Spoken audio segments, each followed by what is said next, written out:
Hello, class 7 students. How are you all? So, today, Prerna ma'am is going to teach you chapter number 7 from your text. So, I want all of you to open up to chapter number 7. And this chapter, chapter number 7, it is on page number 65 of your text. So, what are the learning points or what are the key topics that we are going to study in this chapter? First, we're going to study about Babur. Then we're going to study something about Battle of Panipat, Battle of Panipat, Khanwa, Chanderi, and Khakra. Then we're going to talk about Humayun, the Battle of Chausa, the Battle of Kannauj. And then we're going to talk about Sher Shah, his administration, the region, and the judicial military. So we're going to read about some wars that happened between a few rulers. So chapter number 7, page number 65. And the name of the chapter is Beginning of Mughal Rule in India. So the decline of the Delhi Sultanate, it led to the disintegration, that is division of the, disintegration is divided into small units or areas or parts. So the disintegration of the whole empire happened after the decline of the Delhi Sultanate. So the later sultans, they were weak and they were unable to hold the empire. That is, the later rulers or the later sultans of the Delhi Sultanate, they were unable to keep the empire as one. There were revolts for separation from every corner, and it is in this situation that Babur, Babur, he came and he was successful in establishing control in the region, taking advantage of the political unrest. Okay, fine. So let us start reading about Babur. So first important thing that we need to know about Babur is that he was a descendant of the Mongol chief Genghis Khan and Turco-Mughal conqueror Timur. In 1497 AD, Babur, he attacked Samarkand, but soon he lost both Fargana and Samarkand. So the first time he made an effort to attack other regions, he was not successful. Left with no kingdom, Babur, he spent his next 3 years in raising a strong army. He then captured Kabul. So something that we learned from Babur is that though he was completely defeated, he had lost the entire kingdom, he did not give up. Okay, and what did he do? In fact, he spent the next 3 years building a strong army so that he can fight back again. After his victory over Kabul, he assumed the title of Badshah. Okay, and now we read about the Battle of Panipat and the Battle of Khanwa. Okay, so first talking about Battle of Panipat. The inefficient rule of Sultan Ibrahim Lodi provided Babur an opportunity to fulfill his dream of recapturing the Timurid territories. He was invited by the governor of Punjab, Daulat Khan, and other nobles to dislodge Ibrahim Lodi. Dislodge means to remove someone. So, because people were not happy with Ibrahim Lodi, they invited Babur that we need to remove this existing ruler. Babur, with a small force, that is not with a very large army, with a small army only, but a strong army, he met Ibrahim Lodi's large army in the first battle of Panipat in 1527 AD. So what happened in this battle? Lodi, he suffered a crushing defeat and was killed on the battlefield. So imagine Ibrahim Lodi, who had such a huge army, was defeated by Babur, who had a small army, but then it was a strong army. Babur captured Delhi and Agra, and he used guns and cannons which scared the soldiers and war elephants and horses of Ibrahim Lodi's army. See, this is the image of the first battle of Panipat. So now we talk about the Battle of Khanwa. That was in 1527 AD. Now, the nobles had invited Babur to India, expecting him to return to Kabul with a booty, that is with huge amount of wealth, after defeating Ibrahim Lodi. But Babur, on the contrary, he began to consolidate, that is strengthen his position in India. So these people who had called Babur, they thought that he will return after this victory over Ibrahim Lodi, but he didn't do that. What did he do? He started strengthening his position in India, and he fought many battles with the native rulers. And in the Battle of Khandwa, the Rajputs, they challenged Babur's army, and the combined forces of the Rajput rulers were led by Rana Sanga, who was the ruler of Mewar. The Rajput forces, they fought bravely, but they had no answer to Babur's artillery and cavalry power. That is the kind of weapons and the kind of the horses and the elephants, all these were used in the battle. So somewhere even the Rajputs, they could not succeed in fighting with Babur. So artillery meaning heavy guns. I told you about the weapons, and cavalry, that is the part of the army that is used to fight on horses. So Babur, he won the battle, and a seriously injured Rana Sanga, he had to leave the battlefield. Then the Battle of Chanderi took place in 1528 AD, and Babur, he inflicted another crushing defeat on the Rajputs in the Battle of Chanderi in 1528 AD. And Babur, he defeated Medini Rai, the ruler of Chanderi, and captured the fort of Chanderi. And Battle of Ghagra, after subduing the Rajputs, that is after basically kind of weakening the Rajputs, he took on the rebellious Afghan chiefs who were led by Muhammad Lodi, brother of Ibrahim Lodi. So because probably he was trying to take revenge. He defeated them in the Battle of Ghagra in 1529 AD, and many historians, they portray Babur as a liberal ruler. He was a brilliant commander who inspired his soldiers, and he introduced new techniques of warfare in India. So this map, if you have a look, this shows the empire of Babur. Okay. Babur's memoir, Baburnama, it presents him as an accomplished writer. That is, he was a very good writer as well. His memoir is considered the first true autobiography in Islamic literature. Babur, he laid the foundation of Mughal Empire in India, and he died in 1530 AD at the age of 47. And he was succeeded by his eldest son, Humayun. So Babur became the first ruler of the Mughal Empire. And who succeeded Babur? His son, Humayun. Okay. So now we're going to read something about Humayun. So Humayun, Nasiruddin Muhammad Humayun, he ascended the throne of the Mughal Empire in 1530 AD. But then he faced a few problems. What were these problems like? Let's know that. So what were the problems? First is he inherited a loosely knit empire from Babur. That is, it wasn't really that strong an empire. Okay. Then his authority was challenged by many formidable contenders who had their eyes set on the Agra throne. So there were many who wanted to be on that throne, which was there in Agra. So many of them wanted to become the ruler. So they were fighting against Humayun. And then prominent amongst these were Afghan chief Sher Khan and Bahadur Shah, the ruler of Gujarat and Malwa. Then he had three brothers also. Humayun had three brothers, Kamran, Hindal, and Askari, who wanted to overthrow Humayun and ascend the Agra throne.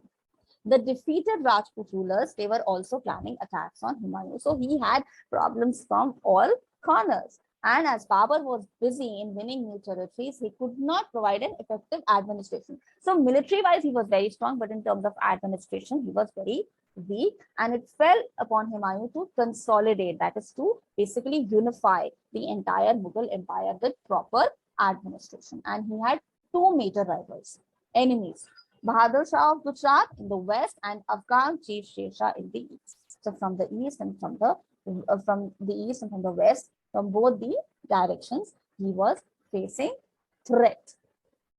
In order to capture Gujarat, Humayun entered into a treaty with Sher Khan, and in return of the Chinar fort, Sher Shah agreed to help Humayun. And after making peace with Sher Khan, Humayun marched towards Gujarat to take on Bahadur Shah, and he easily captured Gujarat and Malwa as Bahadur Shah offered no resistance on field, and he fled. That is, he ran away, he was scared. In the meanwhile, ambitious Sher Khan, so from the east, the ruler of Gujarat. So what was from the west? What was he doing? He raided Bengal, breaking his promise of loyalty to the Mughals, and Humayun left Gujarat and Malwa in the hands of his brother and headed for Bengal. Why? Because Bengal was now in danger. And taking advantage of Humayun's absence, Bahadur Shah, he attacked and recaptured Gujarat and Malwa. So basically, Humayun had to face a lot of battles. Let's find out about these battles. Okay. So what exactly were these battles?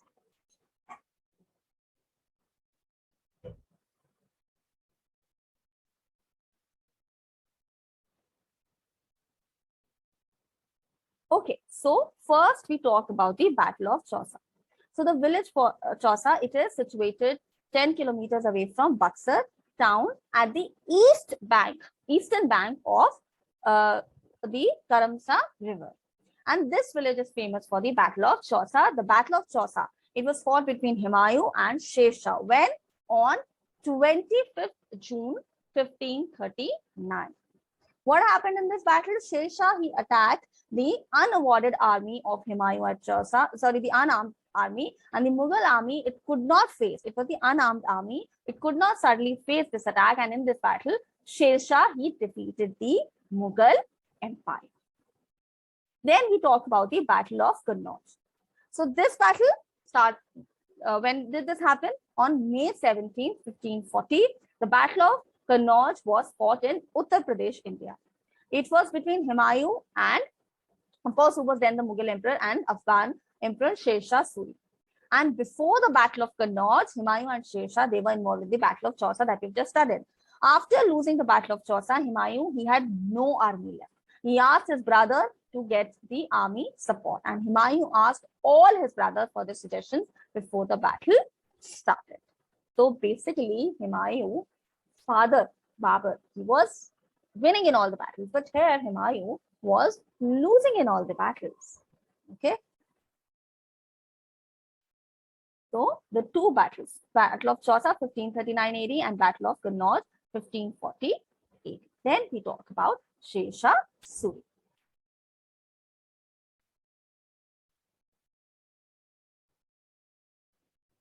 Okay, so Sher Shah Suri, he ruled from 1540 AD to 1555 AD. This was the period he ruled. So we're going to study something about his ruling period. So talking about Sher Shah Suri, so this is the image of Sher Shah Suri. Sorry. So he was the Afghan chief, we know this by now, and he had deposed the second Mughal emperor Humayun to become the master of the Mughal territories. From the rank of a soldier, he rose to become the emperor of India, and his original name was Fariduddin Abul Muzaffar. The king of Bihar rewarded him with the title of Sher Khan. So Sher Shah Suri was also given the title as Sher Khan, and using his military skills, he succeeded in establishing his authority in Bihar and Bengal. And soon he set his eyes on the Mughal throne in Agra. So he fought many battles with the second Mughal emperor, that was Humayun, and did not allow Humayun. So Humayun had this purpose to consolidate the entire empire, but the empire was still loosely knit. Now, what was the administration like? So this was the empire. It was divided into 15 provinces, then into sarkars or district, then parganas, and then several villages. So Sher Shah, he headed the central administration. Patwari, he was the person who collected the land revenue, while the Muqaddam, he was responsible for maintaining peace and in the village. And administrative officials, they were also transferred every 2 to 3 years to prevent them from becoming powerful at one place. So because there were chances that, you know, if one administrative official is placed at only one place, he might, you know, start acting as a ruler himself. So to avoid such a scenario, these officials were transferred every 2 to 3 years. Military, it was personally supervised, and the recruitment of the training of soldiers was done properly. And he revived. So Sher Shah, he revived the 2 measures of Alauddin Khilji to prevent impersonation of soldiers and inclusion of inferior quality horses in the cavalry. What was that? This was that the branding of, so the horses were stamped maintaining a descriptive role of each soldier was also done, called as chera. So what happened when the horses were stamped, basically to tell that this is a fit horse and this is only going to be a part of the army. For speedy deployment of the army garrisons, that is, the kind of huge buildings kind of things that are constructed where, soldiers are kept basically to defend the town from any external attack. These were set up in different parts of the empire. What was the revenue system? He replaced the prevailing Jagir system with the new Patta or the title deed system. Cultivable land, depending upon its fertility, was classified into three categories. So now there were three categories of land: good, average, and poor or bad. 1/3 or 1/4 of the average produce was to be paid as rent or tax to the state, and there was exception during natural disasters. That is, if there was a natural disaster, if there was a flood, if there was a famine, there was a drought. So in these cases, what used to happen, that either the farmers were not made to pay any taxes, or even if they were made to pay any taxes, that was a very nominal amount. So that was a good thing about the administration. The justice system, now this was very strict, and there were severe punishments to criminals to deter people from the path of crime, so that people do not take up the path of crime or even think of moving on to the path of crime. Severe punishments were given to the criminals. And the civil cases, these were heard by the Amin or the Munsif, and the Qazi, he dealt with criminal cases. Now we talk about the economy. So there was use of three metals, trimetallism, to represent different monetary units, and was started by Sher Shah. He is known as the father of Indian rupee. Do remember this title, because he issued a silver coin which was called rupaya. And Sher Shah also issued a gold coin called mohar and a copper coin called dam. So these are the words that we use even in our currency system, even till date. Talking about the trade and transport, so we know about the National Highway of India, or the Grand Trunk Road, or the Sher Shah Suri Marg. So he built this entire road, huge road. It was called as Sadak-e-Azam. Sher Shah built this highway in 1542 AD to link the capital city of Agra with his birthplace, Sasaram. And he also built numerous sarais, that is rest houses for travelers, for pilgrims. And these also served as dark chowkis, from where horsemen carried royal mail to different parts of the country. So the kind of postal network also started. There were only two duties now the traders had to pay. The first was levied on import, and second on the selling of goods. Now we talk about architecture. So he renovated Humayun's city, Dinpana in Delhi, and renamed it as Shergarh. In the Purana Killa, Sher Shah built a pleasure tower that is known as Sher Manthal. He also built the impressive Rohtas Fort, which is now in Pakistan. And another great monument that was built by Sher Shah was his own tomb at Sasaram, which was actually completed by his son Salim. Now Humayun in exile. So what about this? So we have studied till now that how Sher Shah was able to defeat Humayun. So all this while Humayun was in exile, he was away from all of this. What was he doing? Let's find that out.